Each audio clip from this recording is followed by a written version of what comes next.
What role do genes play in lung cancer predisposition? Imagine your genes as a set of instructions inside your body that can influence your health in many ways. When it comes to lung cancer, genes do play a part, but they are just one piece of a much bigger puzzle.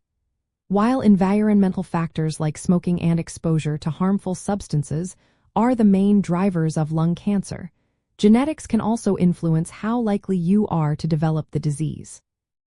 Certain gene mutations are common in lung cancer cases. For example, mutations in genes like TP53, EGFR, and KRAS are often found in tumors. These mutations can cause cells to grow out of control, leading to cancer. For instance, mutations in the TP53 gene impair the cell's ability to repair DNA damage, which can allow cancerous changes to build up. Mutations in EGFR and KRAS can cause cells to multiply excessively, contributing to tumor growth. Most genetic changes linked to lung cancer are acquired during a person's lifetime, usually because of environmental exposures like smoking or radon. However, some people inherit mutations that increase their risk. These inherited mutations are less common but can make someone more susceptible to developing lung cancer even if they avoid known risk factors. Family history can also play a role. If close relatives have had lung cancer, your risk might be higher. But it's important to remember that shared environment often explains this risk too. For example, if family members have been exposed to secondhand smoke or other carcinogens, that shared exposure can increase risk more than genetics alone. Scientists have identified specific genetic variants associated with lung cancer risk.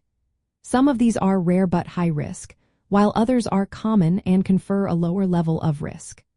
For example, certain genetic markers on chromosome 15q25 have been linked to increased lung cancer risk, regardless of whether a person smokes or not. Knowing about genetic predisposition can help in several ways. It can improve risk assessment, especially for those with a family history. It might encourage earlier screening and lifestyle changes to reduce exposure to carcinogens. Additionally, understanding genetic mutations in a tumor can guide targeted treatments. For example, tumors with EGFR mutations often respond well to specific targeted therapies, making treatment more effective. In summary, genes do influence lung cancer risk, but they are part of a broader picture that includes environmental and lifestyle factors. While genetics can increase susceptibility, reducing exposure to known carcinogens remains the most effective way to lower risk.